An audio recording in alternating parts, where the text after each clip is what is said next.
From UFOs to psychic powers and government conspiracies, history is riddled with unexplained events. You can turn back now or learn the stuff they don't want you to know. A production of iHeartRadio.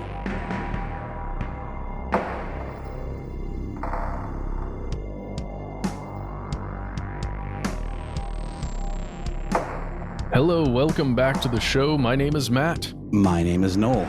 They call me Ben. We're joined as always with our super producer, Alexis, codename Doc Holliday Jackson. Most importantly, you are here, and that makes this the stuff they don't want you to know. As you're tuning in today, folks, fellow conspiracy realists, this is the first listener mail of August 2022. We made it. Folks, this is officially the Conspiracy Stuff Show birthday month for your faithful correspondents, Matt and Noel and whatever they call me. It's Ben. It depends on who they is, frankly. But, That's fair. That's fair. Yeah, this time we are going to explore. We got a lot of messages, and for me at least, this drove home. Some of the communication I had recently drove home to me that this is more than a show. As weird as it feels to say it, it's become quite a community, and we learn about this. I think every time we do listener mail, with all the strange stories and follow-ups that we hear from around the world now. So we're going to learn about a black market that you may not expect if you are outside of the auto industry. We're going to learn about a stunning mystery that haunted us for years, decades, that has been solved, asterisk, and you'll see what we mean there at the end. But first, we're going to have some follow-ups on, on the issue of trust and things that are connected to the cloud. In last week's Strange News segment, we discussed how Amazon is snitching. It's snitching on you if you have a Ring camera. At least 11 times it's done this. But that is just the beginning, because we recently received what I call a tasty email, Noel, about another danger of smart devices. Very tasty from an elf, it would seem, named Keebler. The titular elf of cookie fame. Hey guys, you can call me Keebler. Listening to your July 25th Strange News and the segment about Ring cameras being shared with God knows who reminded me of a story I read this weekend on Nextdoor. Itself worthy of an episode. Nextdoor, the hive of the nosy neighbor and the overreactive. Accurate. There is a June 2021 story on Vox about this, a different bit of smart technology, Nest, and their smart thermostats. The story is that power companies in Texas have been using an app connected to the Nest thermostat to increase their customers' air conditioner settings a few degrees here and there as a way to let them cut power consumption and preserve their too fragile power grid. The culprit is a program called Smart Savers Texas, which enters folks in a $5,000 sweepstakes if they surrender some measure of control to their smart thermostat. People were hot about it on Nextdoor, as people tend to be on Nextdoor. Yeah. Oh, yeah, and also hot. One complained they had a newborn baby who could not speak up about being too hot. Another worried about the implications of northern climates in the cold winter. So, some grist for the conspiracy grinder. Thanks all, and I love your show. Thank you, Keebler, for this hot tip. I found the Vox article in question from June 21st of last year by Sarah Morrison, How Your Power Company Can Remotely Control Your Smart Thermostat. And as I've mentioned recently, I purchased a house, and the previous owners were a bit of a smart home techie nerds, which I am too. I like all that stuff. I have all the Hue bulbs and all of that. I'd never owned a Nest system in my previous rentals because they were rentals, but this place came pre-installed with one, and it's really cool. It's you can set it for a schedule to have the air fluctuate depending on the time of day, depending on if you're home or not. There's all kinds of ways of doing it.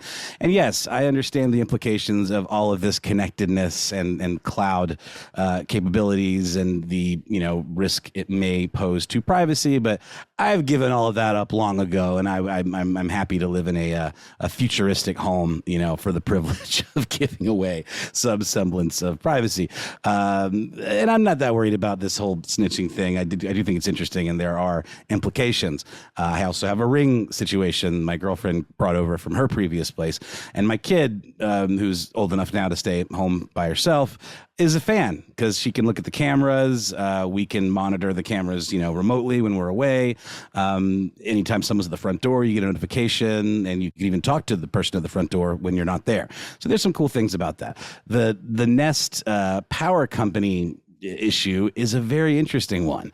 And presumably it does require some sort of buy-in, but it's, again, maybe one of those fine print kind of situations. The Smart Savers Texas program, it accurately does involve a sweepstakes where you can win $5,000 off of your energy bill for the coming year. But a lot of these users didn't realize exactly how much control they were giving to the power companies. And so from the Vox article, quote, "The idea of a power company turning up your thermostat like a stereotypical electricity bill conscious dad might seem dystopian, but it's also fairly common. There are programs like Smart Savers Texas all over the country, from California to New England. The idea behind them is to decrease power consumption to alleviate stress on the electrical grid and avoid brownouts. Since customers aren't likely to volunteer to use less of the power they pay for when they need it most, these programs give them an incentive and the means to do so easily by proxy." I'm just going to keep going because this is good stuff. "Some programs provide better incentives than others. When it launched in 2011, Philadelphia's Smart AC Saver program gave participants a $120 bill credit, which was apparently too generous and was cut to just $40 in subsequent years.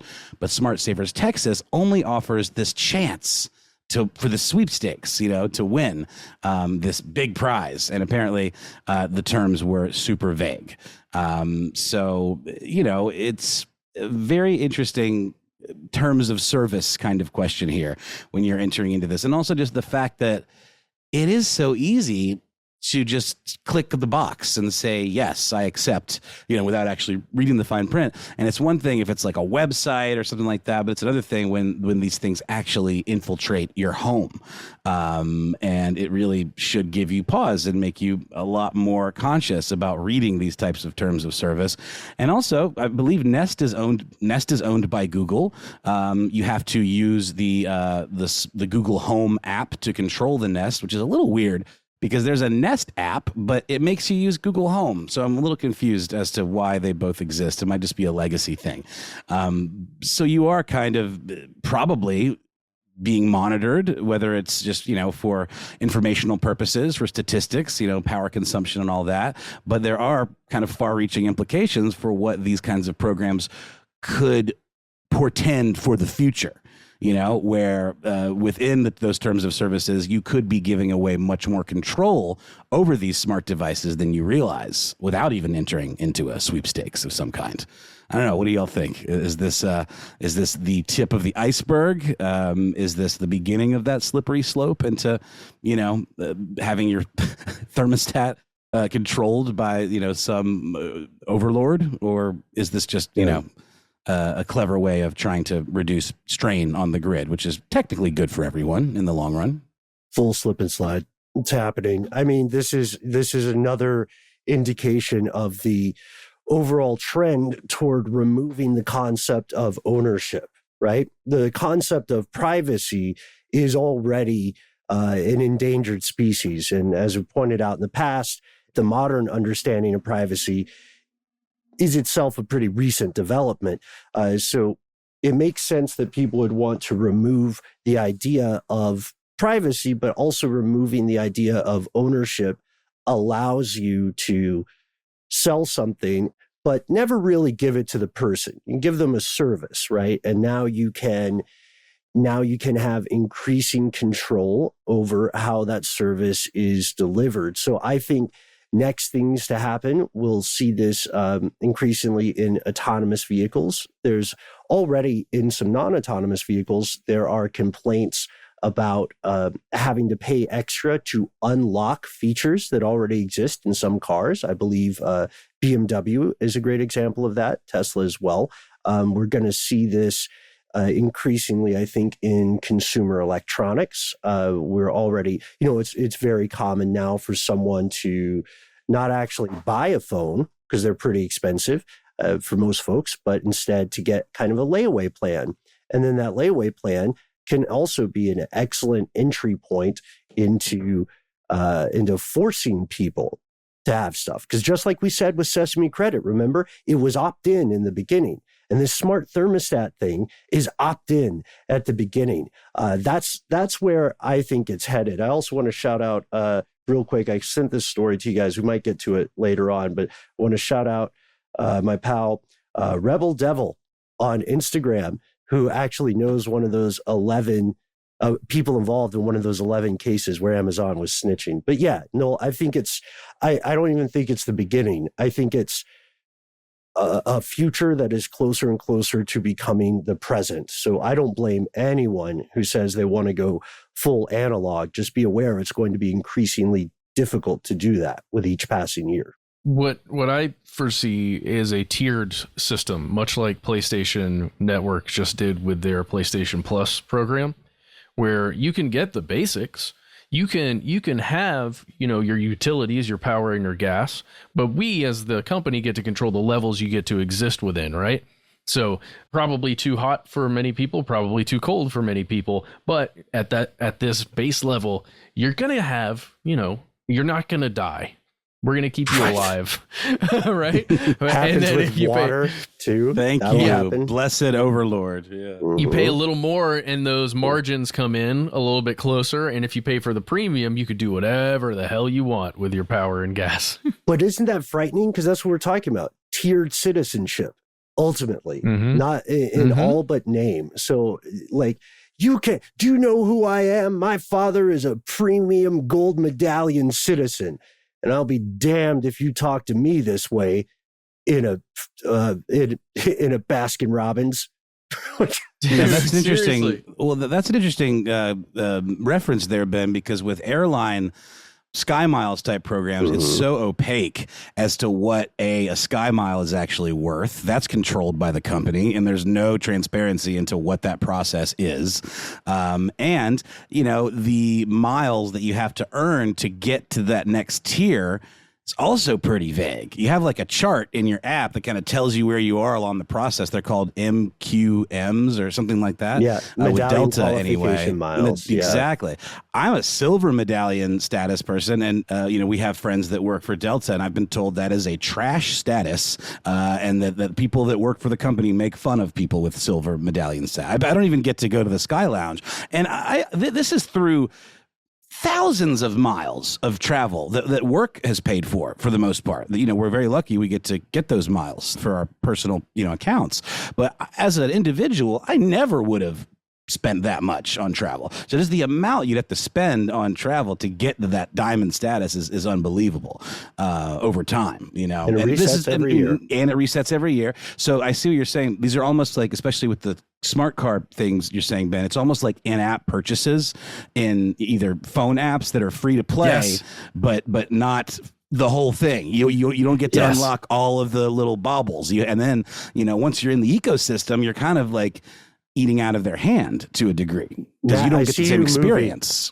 You're waving a finger. What hit you? Imagine if it is a microtransaction system. Look, I've been playing a little bit of that Diablo Immortal game, and my God, the microtransactions in that sucker. But I've heard it's egregious. It is, but it's still so much fun. It's still Diablo. I'm addicted. But anyway, imagine if every time you went to your thermostat and you wanted to, let's say turn it down 1 degree to 76 or 75. You had to choose to make that microtransaction at that moment, at that point of sale, where you get 1 degree. If you want 2 degrees, it's going to be a little more expensive because 2 degrees right now we're at peak hours. So you're going to have to spend a little more. And instead of it just being a monthly thing that gets calculated by the company, you are actually seeing it happen, and they're overcharging a bit more than they would. Do you want a signature or classic vote, or are we going to go for comfort vote plus today? that will give you 1.2 of a vote. We have 2 more openings today for Comfort Plus vote. Right. You can upgrade to premium vote. That does count as 2 votes. Premium doctor. Yeah. Anyway, okay. Well, that's already a thing. In network, out of network. Yeah. And then, you make a good point, Matt, because tie that in. Again, saying this more and more often, nothing exists in a vacuum, despite what headlines seem to indicate. And that's not a ding on journalists. They have to report a narrow scope of a story, right? Ideally based on what they can prove. But what we're seeing is already occurring in multiple other ways. One of the huge investment categories right now that does well even during economic downturns is med tech, biotech, medical monitoring. You might be freaked out if you haven't seen it right now. If you are a user of Chrome, or you have a Google account, many people do in the US and abroad. Just go, if you want to give yourself just a little bit of a freaky feeling, then go to your little Google avatar, little thumbnail there in Chrome, if you use Chrome, and then scroll down. You'll go to manage my account, and you'll see basic info, contact info, blah, blah, blah, and then go to data and privacy, and you will see stuff about Google Fit. You might not have opted into it. You will have to opt into it, right? But Google Fit is already set up in the ecosystem. It's already part of your account. It's to manage, to monitor your medical history, or your physical habits, right? So they'll count my 10,000 steps kind of thing. But you can also see monitoring of this sort on iPhones. There aren't grand announcements about it that are hitting the public sphere often, maybe a couple times in a news cycle annually, but you will be surprised if you look by just how sophisticated the infrastructure and architecture is for monitoring you right now. And it's not because these companies think of people like Pokemon. They don't want to collect everyone because it's fun. They don't get badges for it. They're going to use the information. Like you said, Noel, I've long been on record saying that terms of service are purposely obtuse at this point in many fields. That is by design. That is the world we are headed toward. And I feel like I've got a sandwich board and I'm walking around like the end of privacy is nigh or whatever. But if I did that, my sandwich board would be cartoonishly outdated. The end of privacy already occurred quite a while ago. Privacy now is the domain of the very, very well-to-do and people living outside of the bounds of conventional society. Unfortunately. Dude. Ben, I did exactly what you said, and I went to my little Google person, went through the trees, and I went to manage my location history, and I went to things you've done and places you've been.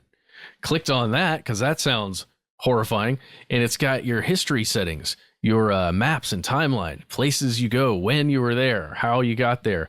Thankfully, my history was turned off, but there was one location, and it was an urgent care I went to. I don't even know when, but it was in there just hanging out. I don't like this. Yeah, it's weird. And all the while we've been doing this, you guys have been talking, I just saw that I had a critical security alert on my Google account. There was some suspicious login attempt, and it's like, I don't even know if it was me or not, because you have to change your password so much. It's like, maybe I just forgot and tried too many random different passwords, and I registered myself as a security risk. But just to add this, to close this out, Google Nest does have its own program called Rush Hour Rewards that are leagued up with different power companies. They vary depending on where you live. So, for example, Con Ed in New York offers up to $85 if you enroll. National Grid is giving out $25 gift cards, and some power companies actually offer discounts for your power bill if you use a smart thermostat. But again, enrolling maybe gives them some access. Who knows? I don't know the details, but it does seem like that's certainly possible. So there's so much to talk about here as we've discovered. I think there might be episode material moving forward. But let's take a quick pause, have a word from our sponsor, and then come back with another piece of listener mail.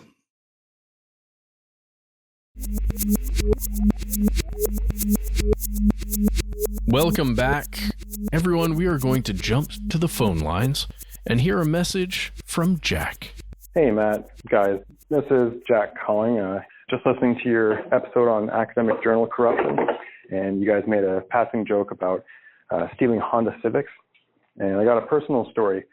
So about a year and a half, 2 years ago, I bought a 2016 Honda Civic, and it's the newest car I've ever owned. And at the time, I didn't have a set parking spot in my apartment complex, so I was parking on the street. Well, about a week and a half later, I go grab some KFC, and I noticed that my passenger window has been smashed in, and my driver's steering wheel airbag has been stolen.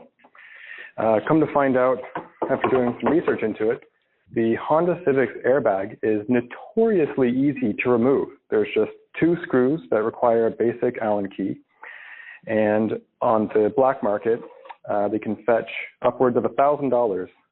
Not sure, Canadian or American. Yeah, so they sell it to these dirty mechanic shops, and they wait for people to come in who have either had an accident or, in my case, someone has stolen their airbag, basically coming in to get a new airbag installed, and half the time, these dirty shops will actually use stolen airbags. So just rinse and repeat. They probably write down people's information to go back and steal it a few weeks later. Anyway, all right. Take care, guys. Oh, boy. So, Ben, I figured you would have lots to say here. You were the one that brought up Honda Civics are the cars to steal, apparently, and I had no idea. Oh, yeah. I really thought it was going to be Odysseys because, I mean, everybody is in the market for those once you have a kid, and they're so freaking expensive. It's all the cup holders. I know so many cup holders. So, yeah, Ben, what do you think about that statement from Jack about airbags specifically? Jack, you are on the money, my friend, unfortunately. And it's something we explored a little bit many years ago, our pal Scott Benjamin and I, on a show called Car Stuff. Yeah, it's part of the reason that the Honda airbags are so attractive to thieves and to the dirty shops that often contract out to them is it's exactly what you described. But to go a little bit deeper on this, we should all note that one of the reasons that Honda Civics and parts of Honda Civics were stolen so often throughout the past couple decades, actually, is because they didn't have a lot of anti-theft technology that would be common in other cars. It's also because there were already so many Honda Civics out there that there was a demand for the parts. You could easily fence and move them, right?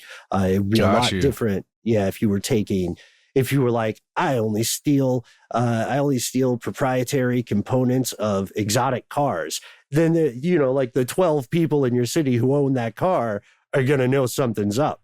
You got to feed from the larger herd if you're a predator, right? And you got to pick off the weak and the disadvantaged. The other thing, I love that you nailed it, man. That airbag is ridiculously easy to take out, which feels great if you're like doing work on a car. That's awesome, because a lot of times, as you know, there can be parts of a car that can be a real pain in the butt to fix, repair, or replace. But the other thing, but safety features I want to be super difficult to take out and put back in, like an airbag that's going to explode in my face, but it's only attached with 2 Allen screws. It makes you think, like, when the engineers are brainstorming, how many accidents did they think this driver was going to get in? They were like, this guy needs to replace this thing probably every 3 months. We should throw a couple extra in the trunk. There's actually a plot about this in the last season of The Sopranos, where they're boosting airbags and moving them through a friendly auto shop, and they talk about getting $1,000 to $2,000 for them. And there's even a thing where one of the mobsters, he's in a sort of a pinch. He takes the one out of his personal car and sells it, and then also again gets in a car accident. And luckily, he doesn't die or anything. But it's something that, this is 15 years ago. This is something that's been going on for a long time. You think they would have made it a little more difficult to get these out. It's sort of the more modern equivalent of stealing car stereos.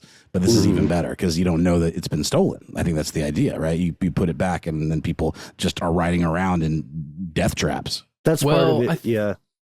I think you would notice, right? If your airbag is stolen. You would definitely notice. Okay. At some point, we got to put it back. We've got to talk about the margins because there are enormous profit margins here, but I'm sure we'll get to that. Exactly. There are enormous profit margins. That's why it's happening so much. And I just want to go to your point, Noel. It is not just back then. It's still happening today. And it's not just you, Jack. Let me jump to a story from WUSA Channel 9. I think that's CBS, the Fightin' 9. This is from May 2022. The title is 11 Honda Civics Burglarized in String of Airbag Thefts in Arlington, police say. So this is Arlington, Virginia. There were, in fact, 11 Honda Civic airbags stolen, and there are a total of 35 airbags that have been stolen in the area over the course of 3 weeks. So that's one area that's in May of this year. If we jump back to 2018, there's a story in Car Buzz that cites some serious statistics, guys. I had no idea. They're specifically talking about Honda Civics and Accords and about stealing airbags, and they jump down to some numbers coming out of the National Insurance Crime Bureau, and they estimate about 50,000 airbags are stolen every year. But they don't track trends about like what make or model these airbags are being stolen out of. But Hondas are specifically targeted for the reasons we mentioned earlier. That's pretty crazy. In Miami-Dade County, this article says thieves stole 875 airbags in 2017. Oh, and another interesting thing, just to talk about some of the math here, fellow fans of automobiles in the audience might be saying, hey, why is it the driver's side airbag that's being stolen? Because that's overwhelmingly what's getting taken from the Hondas.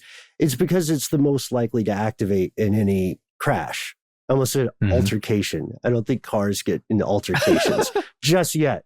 Update us, Tesla. But the idea is you can cut this out without detonating it, right? And like you mentioned, Jack, I'm going to throw some numbers from the U.S. They might not be 1-to-1 with Canadian numbers, but I imagine the margins are pretty close, and that's what we should be looking at. So buying it from the factory, you're looking at $1,000, right? Give or take. And if you buy it online without knowing the provenance of it, you can get it for as little as $300. Like even $200 or something if you don't ask too many questions. The cost of replacing this thing plus labor is $2,000 to $3,000.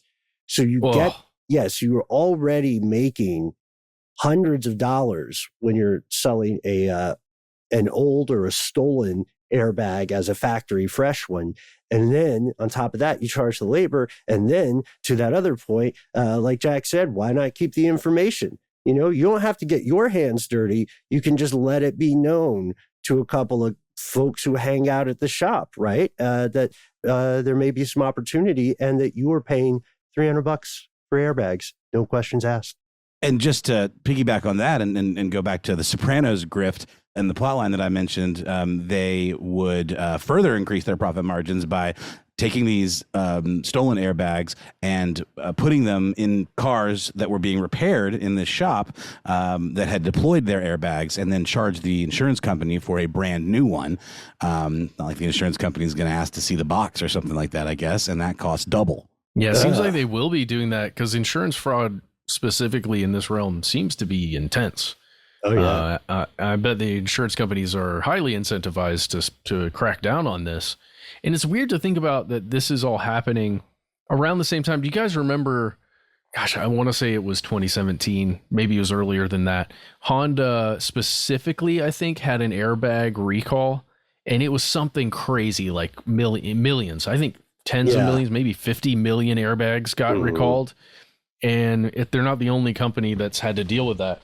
12 million. 12 million. Jeez. Who pays for that? If you own the car, you take it back to the dealership and they just do it gratis. Like, what a loss! Qualify. What a screw up and an unimaginable loss. But it also speaks to how much money these companies make, that this wouldn't just like bankrupt them. If anybody's interested, check out Car Stuff again. I don't want to plug it too hard. There's also a great episode on how to find a mechanic you trust, because there are unethical mechanics out there who have no compunction about preying on someone that they think they can swindle, right? Like you can see all the, like Just Brakes has gotten in trouble with this. That's a regional chain here in the US. We also see many stories that are easy to prove of someone claiming a part is broken, like maybe an alternator or something. They say, okay, that's what's wrong with your car. The alternator's busted. But it's not the alternator. Your alternator is fine. You just didn't look under the hood. You got a mechanic to do it. And what they do is they take that alternator that works, they swap it out, they put it in someone else's car, and then they sell you a new alternator that they got for wholesale. You know what I mean? Like there are a multitude of ways for this to happen. So this can be a grift. Jack, you're absolutely right. But the question is it a fatal grift? And that's where I remember learning, Matt, that the FBI and the pretty much every traffic safety authority, they don't really track airbag thefts. And I think in the vast majority of times after a crash, if we're trying to figure out whether someone got killed by black market airbags or something, it's kind of tough because there's not really a lot of testing after a crash to say like, hey, is this a legit airbag, or does this airbag look like it was torn out and put in a couple different steering wheels? That just doesn't really happen. Just imagine how many airbags had to explode when they weren't supposed to explode for a major car company or, airbag company to recall 12 million of their units. There had to be a ton of them before they're like, okay, we're going to take that loss. Which just baffles my mind. Well, it's a cost risk analysis, right? Yeah, well, exactly. How likely are we when the amount of the lawsuits are going to exceed the amount that they will lose in doing the thing? That's when it happens. That's the Thank only you, way. Fight Club. And guys, if you're going to, lube, or if you're going to go to a lube, take your time. Don't do it in a jiffy or a spiffy or whatever it is. Just take your time with the lube. I gotta say, I was actually going to bring this up. I recently went to a Take 5 oil change, and they do like a 12-minute oil change. They give you snacks and water. And speaking to your point, Ben, about finding a trustworthy mechanic, oftentimes they'll be like, oh, you need to change your filter, even if you don't. The guy he pulled my filter out and showed it to me and compared it to a clean one, and mine looked like trash. And I realized I probably had never changed it, so I did it. Yeah, you got to be careful too sometimes, because there are tricks. Again, the majority of mechanics, at least in my experience and from the research I've done, are fine. They're fine. They're great people, and they're going to be honest with you. You just have to be cognizant of, as much as I abhor the phrase, the few bad apples. So in that case, I'm going to tell you some of the Sith Lord side of this stuff. What you do then is you don't open the hood in front of the customer and pull out the filter. What you do is you make them go sit in the lobby, and you take the prop dirty filter that you keep around for cars like that, and you carry it in and say, this is what a clean filter looks like. This is what a good filter looks like, and we can replace it. No, you probably didn't. I'm just saying that's how it can work. And anyway, it's really important to change your air filter. Oh my God, I'm going like dad mode. Yep. Hey, change it's too your air much. filter. Jack, Everybody, watch out for your airbags, okay? It doesn't matter what kind of car you drive. If you've got an airbag, someone might want it. So I recommend you go read Why Would Someone Want to Steal My Airbag by Ed Grabianowski on howstuffworks.com. The Grabster. Is how you say? I think that's how you say his last name. I just know Ed G. But go read that article. Listen to car stuff. It's still available. And we'll be right back with more messages from you.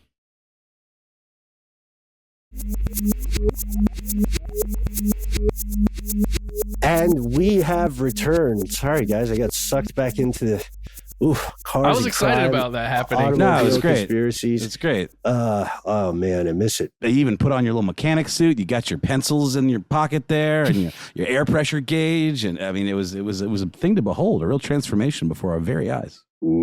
We are vast. We contain multitudes. You know what I mean? Walt Whitman is right. But so this thing we're closing with today for this listener mail segment comes to us courtesy of many, many of our fellow conspiracy realists. Folks reached out to me directly, @BenBolin and @BenBolin HSW on Instagram and Twitter. Folks emailed us at the show. Folks posted on our Facebook group. Here's where it gets crazy. So much so that I had to just choose one person to thank. And this is out of all the people we can thank in Australia, as we're going to see, the Australian battalion of stuff they don't want you to know. I don't like battalion. That's a little militant. Australian battalion? Maybe that's what it was. You can have a rhyme with it. Maybe. And if I say our Australian friends, I sound like a spy. Look, all our fellow conspiracy realists in Australia were hip to this, and some of the first people to tell us about it. I want to shout out specifically our longtime listener and dear friend of the show, Simon Workman. Simon Simon also reached out and hipped us to this because Simon is awesome. So thank you to Simon. Excellent taste in music, that guy. Oh, very much so. Audiophile with no limit. So Simon, if you're hearing this, we're big fans of yours, man, and hope you're doing well. So with thanks to Simon and everybody else, like literally dozens and dozens and dozens of people who sent us this story, we can finally say it. The identity of the mysterious Somerton man appears to have been revealed through very clever work and with DNA technology primarily. Researchers have finally solved the case. For a brief recap, for anybody who doesn't know this case, the Somerton man is a corpse, and it's also called the Tamam Shud case. We covered this several years ago, a couple of different times in a couple of different ways, because up until now, the case seemed incredibly difficult to solve. There was a lot of tantalizing stuff there that implied tradecraft, depending on how you interpreted it. And then there was a lot of stonewalling, like not an active cover-up, just you couldn't find enough to get to the next step. This body was found on December 1st, 1948, on Somerton Park Beach and could not be identified. Identifying things that would have been useful for investigations at the time were gone. It's called the Tamam Shud case because of the Persian phrase Tamam Shud, which means is over or is finished. And it was printed on a scrap of paper in a pocket of the guy's pants, and it had been torn from the final page of the Rubaiyat. So true crime, tantalizing mystery, possibly espionage related. Many, many theories over the years from 1948 to 2002. But as you pointed out, folks, very recently, a guy named Derek Abbott from the University of Adelaide, and pardon my pronunciation there, Aussie friends, please tell us how to pronounce these towns. We all know Melbourne. We got Melbourne right, but Adelaide, I'm stumbling over. Anyway, so Abbott says that they found the identity of this person. It is Carl Webb, Charles to his friends, an electrical engineer and instrument maker born in Melbourne in 1905. They found this by using DNA sequencing. And the way that they did the DNA is also really interesting because they didn't take it directly from the corpse. They took it from like a plaster death mask. And you guys, like, I think we all remember some of this, some of the ins and outs of this thing. Professor Abbott has been working on this since March of 2009. And he found things like assumptions police had made in the case.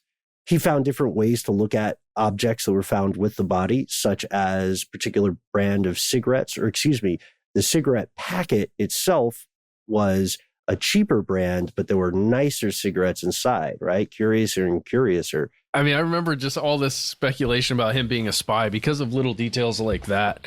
I mean, the cryptic message that was what, as you mentioned, was found, but then just to take cigarettes that are better and put them in a cheaper pack. Why would you do that unless you're trying to blend in some way or trick people into thinking you don't have as much money? There's just so much speculation there. Mm-hmm. Yeah. And also, of course, things like tags torn from clothing, so you can't really identify the brand. All sorts of stuff about the autopsy.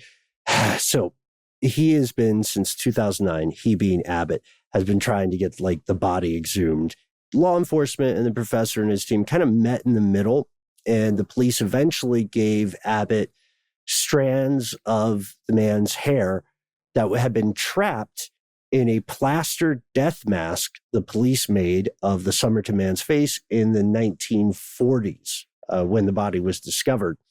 And then he and his team worked to build out a family tree. So they had the DNA information, right? But your genetic identity does not come with the things human society puts on you, like a name. You know, you don't have Jack or Keebler or Simon Workman in your DNA. That's just what everybody has agreed to call you. And so they had this DNA, and that's a really unique thing to have, right? But now they have to search the field. And so they had already kind of had the name Webb in there. They've already clocked it because as they were trying to get this DNA information, they had already built out this family tree of 4,000 different names and possibilities, narrowing it down to this Webb character who had always been interesting to them because this guy, Charles Webb, did not have a date of death on record. They were able to track down a first cousin 3 times removed on his mother's side, they say. And July 23rd of this year, they matched DNA from one of those tested decades-old hairs, more than half a century-old hairs, and they matched it to one of Webb's distant living relatives. So the odds against it not being Webb are enormous now, right? It's pretty clear that this is the guy. For a lot of people, this investigation satisfies their belief or, satisfies their burden of proof. But why do we say it's an asterisk? It's a mystery solved asterisk in the beginning. Well, it's because knowing who the person is huge and hopefully very worthwhile closure for the family. But we don't really know what he was doing, right? Like if you saw a mystery person who was dead in your neighborhood, in your street, and the police investigated, and they said, oh, yeah, it turns out this guy's name is Patrick Flanagan. Okay, case closed. You would probably still say, well, why was he here, though? That's an Irish guy. How did he die? Yeah, how did he die? Why did he have a horse saddle and a riding crop with him? There are no horses around here. All this weird stuff. Yeah. There's something interesting in the CNN article that at least that's how I found out about this, Ben. Abbott mentions that if this person, Webb, is in fact the Somerton man, that person that they've identified, Webb, really liked to bet on horses, right? And they're thinking that has something to do with why that stuff was there. And remember the weird letters or the codes? It looks like code or something, but it was just strange letters. Some of them were marked out. Yeah. They're thinking that has something to do with horse betting. Yeah, interesting. kind of It's right like in the hurry. MT, but it looks like MTBIMPANETP. Mm-hmm. Like what could these be? That's not a Nintib horse Pennant. name. Yeah, I would just think it'd be more numerical if it was like keeping track of races and wins and losses or horses' names or something. There's another one that says like MLIABO. Like none of these.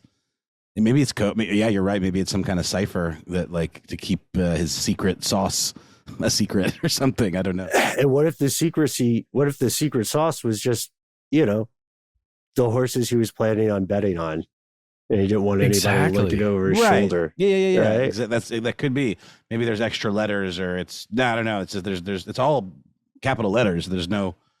I don't know what the code would be, but who knows? Mm-hmm. Oh, the body was, by the way, eventually exhumed in May of 2021. So they weren't at this point going entirely just on the death mask, though the hair from that does seem to be the proof. So with this, one of the questions we have to ask now is, how solved is this? What was Somerton doing according to conclusions that we can see in things like that CNN article? The idea is that he was not, in fact, a spy, as tantalizing and as interesting as that is. Instead, he was a guy who died one day alone on a beach, if that is, you believe the official conclusion, because it's hard to 100% close the door on that for a lot of people. You know what I mean? It's true. It's like the Guidestones. If we know the real story, the mystery is all gone. Right. Yeah, I think we unfortunately have a relatively plausible answer for that one.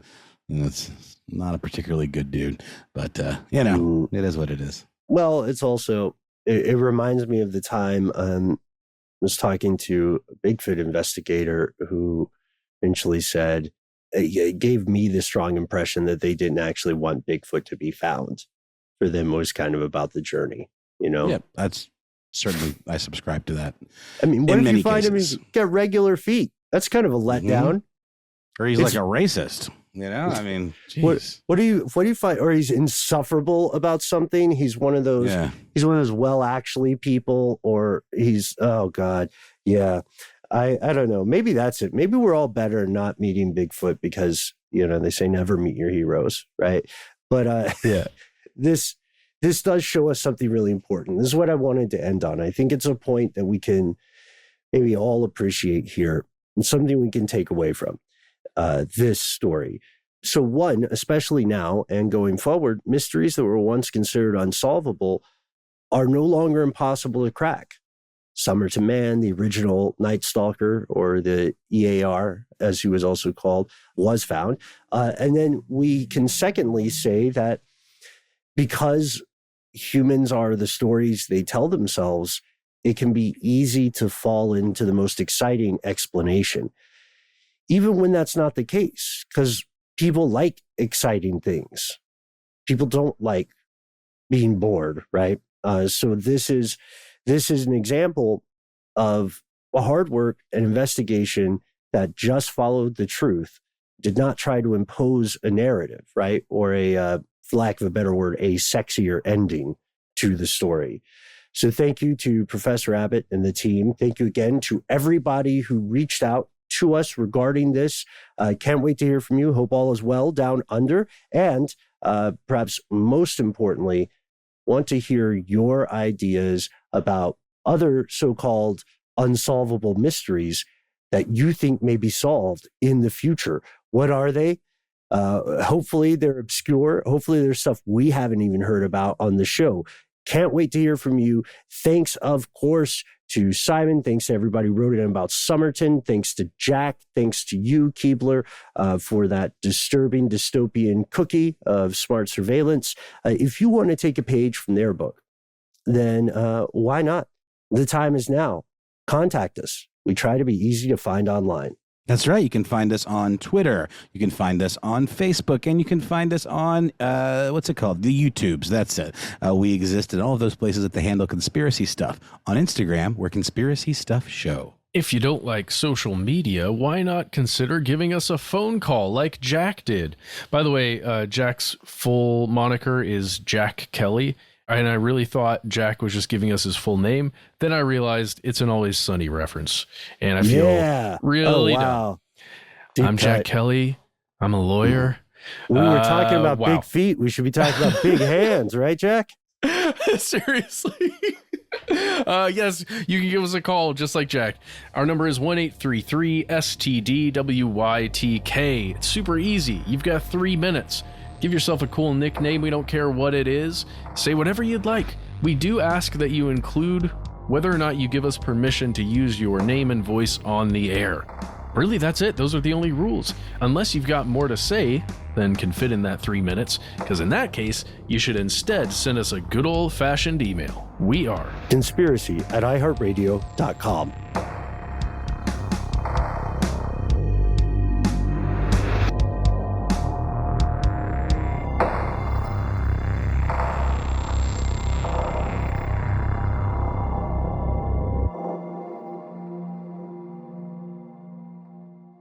Stuff They Don't Want You to Know is a production of iHeartRadio. For more podcasts from iHeartRadio, visit the iHeartRadio app, Apple Podcasts, or wherever you listen to your favorite shows.